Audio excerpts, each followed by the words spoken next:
Peyton Place.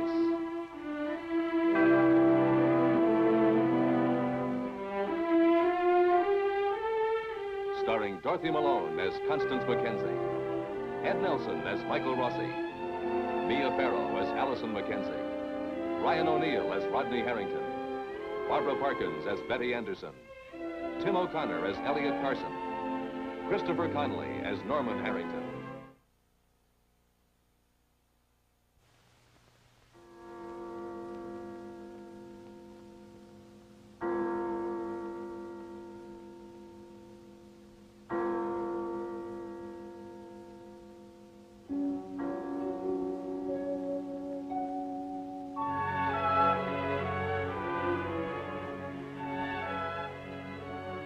Young Chris Webber, who was blinded 17 years ago in an accident on Sailor's Bluff, this summer in Peyton Place has been deeply meaningful. He has met and become involved with Allison Mackenzie and her family.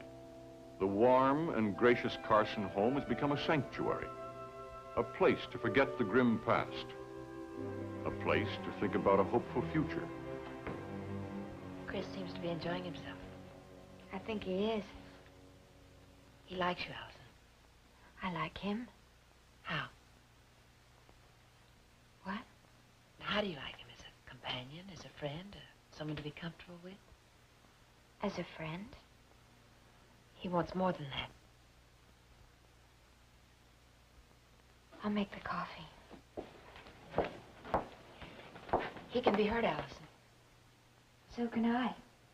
But not by him. By Rodney, yes. And you can try to heal that hurt with Chris because he's safe. He hasn't made any demands on you. Yet. Aren't you rushing things? Allison, all I'm trying to get you to do is to admit Chris's attraction to you. See it for what it is, and then deal with it. I won't have to. He's going away, so you don't have to worry.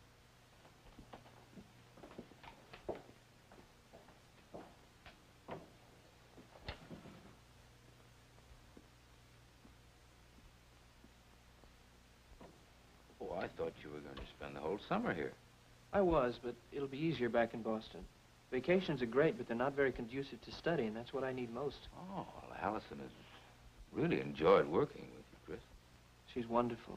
The best reader I ever had. She can make those long, dull passages sound like poetry. She spoiled me. I'll miss her. Excuse me a minute, Chris. Elliot! I'll get it. All right, I'm coming. Hello, Mr. Carson. Sandy. Is Chris still here? Yes, come in. I'm sorry to barge in like this. Is there something wrong? Can I just talk to Chris for a minute, please? Well, sure, he's in the living room. Thanks. Sandy? Chris, help me. What's the matter? It's Lee. He's bombed. I mean, really smashed. I'm afraid I don't know what to do. What happened? He's gone after Ann Howard. He tried to kick her door down, and then he took off on his cycle. I don't know what to do. I don't know how to stop him. You've got to help me. All right, come on. We'll see if we can find him. I have to say goodbye first. Hurry. Mr. Carson, Allison. Chris, what's wrong? I have to go. Has something happened? My brother, He's been drinking. I think he's going to try to do something to Rodney. They had a fight and he fired Lee. I'm afraid he's going to try to get even with Rodney. Right, Chris? So we have to go. Oh, no, wait a minute. I don't think either you or Chris are going to be a match for Lee if he feels that determined about it. You better let me go with you. I know the places he goes when he's like this. I can find him. Do you have a car? No. Will I slow you down, Mr. Carson? Well, it's not Let me answer for you. I will slow you down because I'm not very good at running after people. All right, Chris. I'll buy that. Yes, you will slow us down. Take Mr. Carson with you. Chris. Maybe you can stop him before he does anything. Hey. Don't worry, Connie. Coming, Chris? Like the man said, I'd just slow you down. I'll wait here. Connie, get in touch with Rodney right away. Chris, if he finds Rodney, what will he do? I don't know. He doesn't have a gun or anything, does he? He doesn't need a gun or anything. Why don't you two go back into the living room?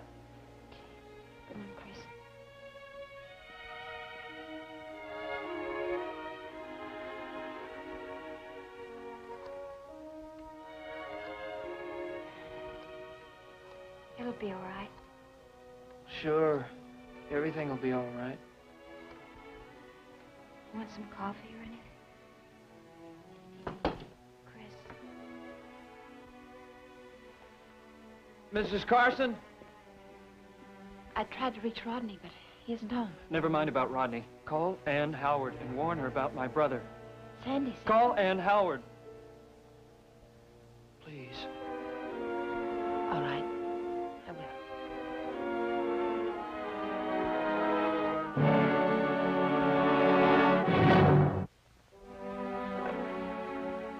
Hello? Mike? Oh, yes, Connie? I hope I'm not disturbing you. No, never. Is Ann Howard there? Oh, yes, she is. I don't want to alarm you, but Lee Weber's been drinking and his brother's here. He wanted me to call Ann and warn her. He's afraid that Lee might try to hurt her in some way.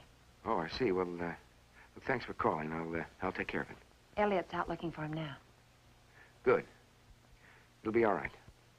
Thanks, Mike. Goodbye.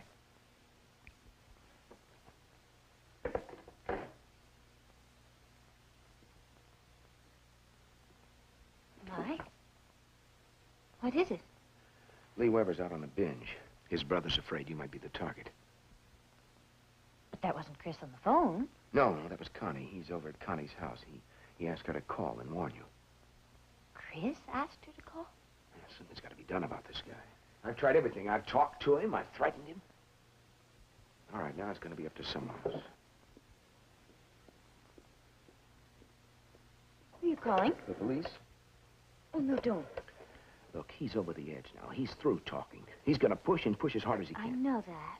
Well, it's time somebody pushed back. No, Mike.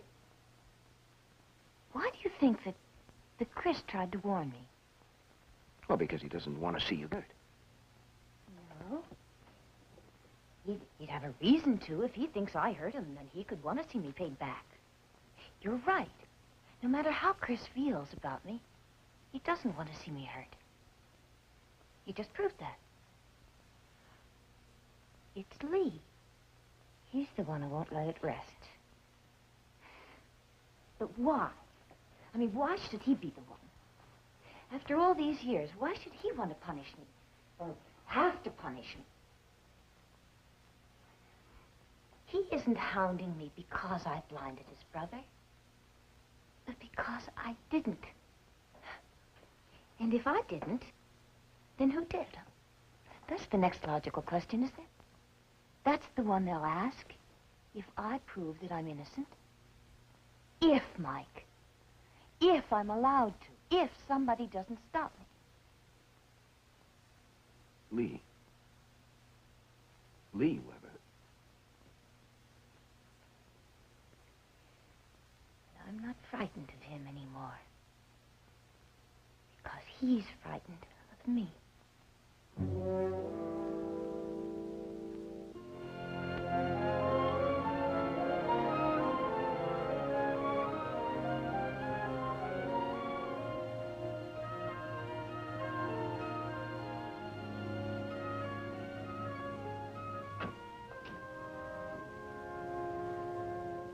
Mr. Carson, I told you no cops. They'll climb all over Lee. Sandy, do you want to find your husband? Yes. The police can help. I don't want the police to. Remember Joe Chernak? Another girl asked me not to call the police. Rita Jacks. I now have a house rule.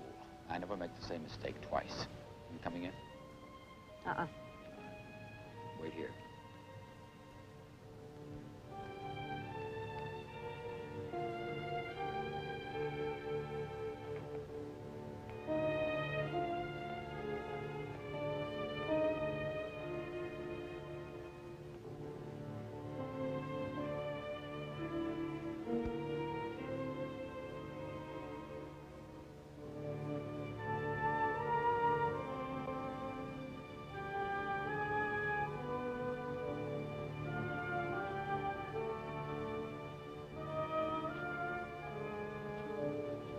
Sandy? You all right? No, I'm not all right, and it's all your fault. What are you talking about? Why'd you do it? What? Fire Lee. You did it, you know. You set him off. That crummy job meant a lot to him, but you had to can him because you were fooling around with that drag, Betty. Betty has nothing to do with this. Sure, she has nothing to do with anything. Well, Lee's smashed and out looking for trouble, and it's your fault. Whatever happens is your fault, mister. Rod, Hello, Mr. Carson. I'm glad you're here. Now, Sandy, just take it easy. It's all right. No, it's not, Rodney. No, it's not. Well, he set him off. He did it, and I think he ought to know. Sandy, you're not helping anyone behaving like this. I just think he ought to know what he's done. Lee Weber's out looking for you tonight. Yes, I realize that. We've got to get you home. Look, Mr. Carson, I don't need an escort. Well, whether you want it or not, you've got one. Forget him. We've got to find Lee. Sandy, we will find Lee after we get Rod home. Mr. Carson, look, I appreciate this. Rodney, I'm not out for the night air, and this is not cowboys and Indians in the playground. Lee Weber is looking for a place to explode. And according to Sandy, you're it. Well, I've had my share of Mr. Weber. I don't want any more. And if it comes? I'll be ready. For another Joe Chernak? Let's keep them above the belt, okay? Now, look, Rodney, you've got a choice this time. Are you grown up enough to make it? He knows where I live. It's his choice.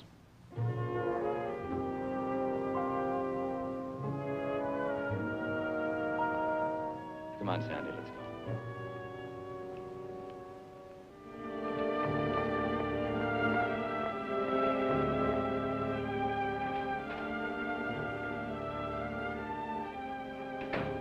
Rodney, how are your wounds? Healing. Did you find him again? Who? Your opponent. Oh, you've got it all figured out, haven't you? A pattern of behavior. I select my victims very carefully, pick a fight with them, and then at first, if I don't succeed, I try and try again until my victim hits his head on a heavy object and dies. That was unnecessary, Rodney. Well, then consider this. I didn't find Lee Weber because I didn't go looking for him. Good. Good night. Is he looking for you? How did you know? I didn't. It was hardly a brilliant guess. One of you is not going to be able to let it alone. If it isn't Mr. Weber, it's going to be you. Well, you're right. He is looking for me. I got the news tonight. So prepare yourself, grandfather. The castle may be invaded and the moat crossed. Can you defend yourself? I'm sure you can. You can defend yourself against fists and rocks, possibly even firearms. But what about subtle things? What about innuendo? Sly remarks about other men's wives? I'll handle it. If Mr. Weber were to smash down that front door right now, I'm sure you could handle it. But what if the door opened gently, with a key, and the intruder was Hannah's son, Stephen? Your old friend, Stephen. Your protector. The man who saved you from a murder charge. You remember Stephen? What about him? Could you hold your temper? I don't know. Could you deal with the subject of his wife's affections without using your fists? I don't know. Too bad you don't know. Unclench your fists, Rodney. Learn to deal with people on a rational level.